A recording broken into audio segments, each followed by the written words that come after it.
Hey, welcome to the Crush Method Show. My name is Amanda Kaufman. And I'm Chris Lavelle. And we're so excited that you're here because we want to talk to you today about a topic that could change your life. Yes. Oh, wow. Nothing like setting expectations. Right? Not bad for a little blog video or a podcast one day. And by the way, if you didn't know, we have a podcast version of this show, so you're welcome to download it. And we can join you on your commute. So, today we're going to talk about the mindset of resources. Ooh, I like that one. The mindset of resources. Yes. So resources might be money, time, energy, knowledge, all kinds of resources. Yeah. Resource agnostic. Resource agnostic. So we're talking about all the kinds of resources because I like to think of resources as being like energy. And energy that you can transfer and it like flows and it moves.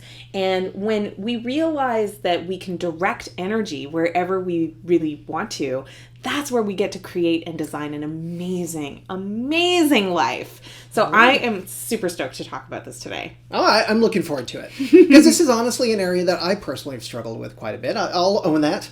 So I'm actually really eager to kind of dig under the hood a little bit. Yeah, and it's common. And when I say common, I mean, like, I think everybody kind of deals with this. In some way, shape, or form. Probably so, yeah. Yeah. So when you have this scarcity kind of consciousness, this not enough of resources thinking. You know, I don't have enough time. I don't have enough money. I don't have enough friends. I don't have enough. Somehow, I don't have enough. So what have you struggled with in that area? Well, I think throughout most of my life, even growing up as a kid, the topic of not enough financial resources or concern about financial resources has always been a big factor from when I was a little guy. And it's just from some of my experiences. And it's something that even when there have technically been enough, I've still felt there wasn't enough, so to speak. You know, that's so good because sometimes even if we have enough, there's this fear that like maybe soon we won't have enough. So we better prepare for it or something like that. And so we start worrying about the loss of it, the risk of loss, for example. And that's really, thank you for that insight because that's actually something that's really more the way I would describe what I was dealing with from a financial perspective and still do on a regular basis, just because that's my personality. Yeah. And you know, thank you for sharing that. And I kind of grew up modest as well. Like most of us have, right? Yep. And that whole idea of not enoughness and that everything has to be hard and a struggle and, you know, that hard work, that in order to get anything good, you've got to work really, really super hard. And that you're never going to have enough time and you're never going to have enough energy and you're not going to have enough of this and that. And you better be careful because you might lose stuff, whatever that stuff is. For example, I know one of the experiences I had as well growing up was, you know what? You better be careful. Play safe. Take a less risky route because you never know. It may go wrong.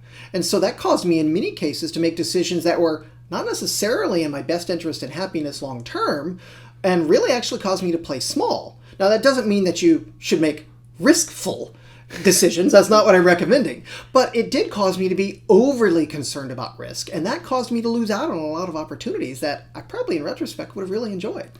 And that's really tough, right? Because it's hard to know whether you're being too risk averse or whether you are being smart. Yeah, it's a tough thing to judge. You kind of have to figure that out over time a little bit, and it's different for each person. It really is, and your particular circumstances and your situation can be very, very different, right? Depending on who's watching this video or listening to this podcast today.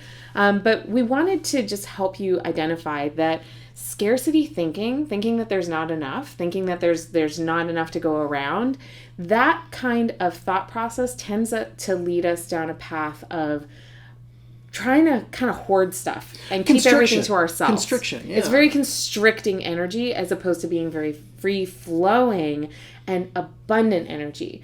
So how do you identify if you're having scarce thoughts or not? I'm intrigued to know because I think I'd really benefit from this. I feel a lot of pressure personally. Like, and when I mean pressure, I mean it almost feels like the world's kind of caving in. And so I don't have enough time. I'm in a rush. I've got to get it done like now.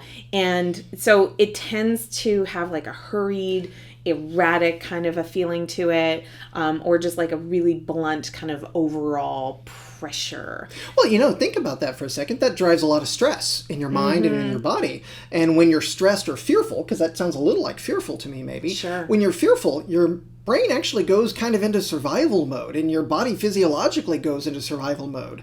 And so it kind of shuts down your ability to see opportunities that are available to you when you're in that scarcity mindset, because it's all about survival. I love this. So here's a great metaphor for this one. Imagine that you just encounter like a pack of lions, right? Ah! If you see that, you're going to just beeline straight, and you could be running through a bush full of thorns and all kinds of craziness. Even though if you'd moved 3 feet to the left, there was a clear path for your escape. Most people, when they're really scared, they're going to just go right through the bush, right? Yep. And they're not going to be able to go, maybe I should step 3 feet to the left, and then I will go around it. Or they may fail to observe that the lions are already doing something else that had not seen them and could care less about them. So there was no reason to sprint off in a mad, harried rush. Exactly. So I think having presence of your thoughts and your mind, to realize that scarcity can trigger so much fear and anger. Oh, yeah. I think that's another place that it can show up for me, is a lot of like frustration and getting pissed off, right? I'm guilty of it too. I'm like, nothing goes right. Never ever. That was me 2 days ago. Oh, maybe. We just got back to school recently, and we've been trying to reprogram the morning routines, and I've gone well. But I think when we have those scarce thoughts, and it scarce and scary are kind of together, and anger is a secondary emotion. So that means that like you're probably worried, or you're probably sad, or you're probably fearful, and then expressing that through anger. So what do we do if we have these scarce thoughts? What do we do instead? What could you do instead? 1, observe your thoughts. So this is where having a meditation practice, even if it's like 2 minutes, to just notice what kind of thoughts you have, and notice what feelings you're experiencing, what emotions you're experiencing, and the stories that are playing out in your head. Okay. I think sometimes when we're just like in the full feeling mode of the moment, we don't actually hear the thought. We just feel the feels, right? So it's more becoming aware of it, acknowledging it. Hey, I feel upset, fearful, whatever it may be. Exactly. So that's number 1. And what happens when we do that and we recognize that I'm having a thought of me needing to protect me, often you kind of chill out almost immediately. Because if we can replace that, if we can accept the gratitude of how good this moment really is, that is just like turning on the light in a scary room. What do you mean by that? Because if I'm in a fearful or upset moment, I'm not really thinking about gratitude.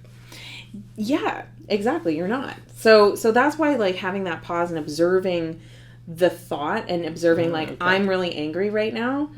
I'm really upset right now, and not engaging with the thought. So usually when we engage with the thought, it'll sound like, well, I'm really angry right now because Amanda once again made us 5 minutes late for the school drop off, right? That was me. That might be a real example. Or me, I'll own my side of it, of I'm feeling really hurt right now because I did my very best and I was still late. Nobody appreciates how my very best was very good. But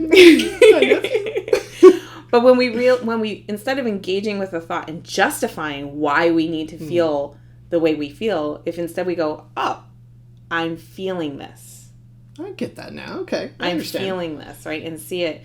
And just sort of take a beat to then really get mindful of put it in how perspective. Does this feel in the the overall scheme of things? Yeah, perspective. Put it a little in perspective. Exactly. So I'm really upset. Why am I really upset?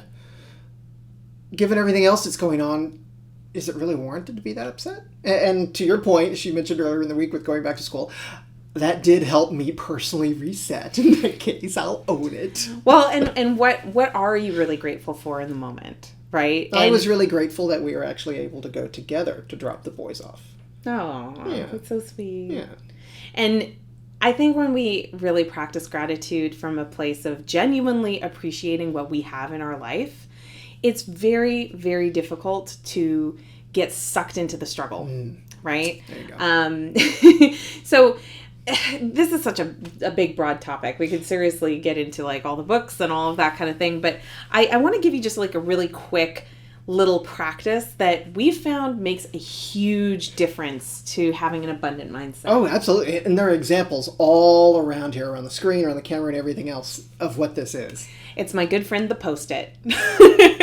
And so to explain what she's done here, she has Post-its all around her screen, on the walls, in the office, etc., that are really actually reminding her of abundant thoughts. Exactly. And like these are empowering thoughts. These are thoughts of gratitude. This is like, outside my comfort is my zone is one of my Post-its. Focus on coaches, they need you is another kind of a thing on the wall. Take a 2-week vacay and 4 QDDs and daily play. Quarterly date day is QDD. It's one of our favorite things. Right. So, like I've got my goals around there. I'm also, really thinking about why I love to do what I do. And I'm so grateful for being able to do what I do. And just having those little Post-it reminders all around me of like the goals, the abundance, the fun. It just makes a huge difference. And that's not to say I never get into scarcity. I mean, like I deal with stress, frustration, anger all the time. All the human emotions. Big range of emotions. And I use lots of words that are very characterful. We like our words. What can we say? We like expressing our words, right? And I'm a big feeler. I'm very, empathetic, but I also, I just have lots of good, strong emotions. Very healthy. And as an extrovert, I have no problem with sharing my emotions at all. Right. But I think what's really important is that you have something to process it, because here's the real truth. If you've got breath in your body, if you've got a conscious mind, you can do almost anything. And maybe you can't get the result like right now, snap your fingers, but you can take one more step toward. Absolutely. Always. No matter how bad it gets, you can always take one step toward better.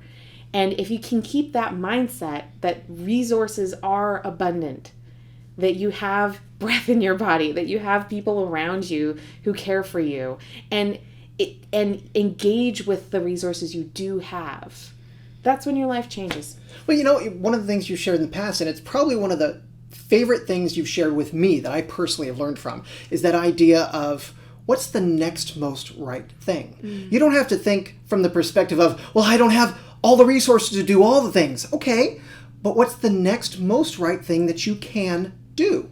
You have the resources for that because I said that you can do.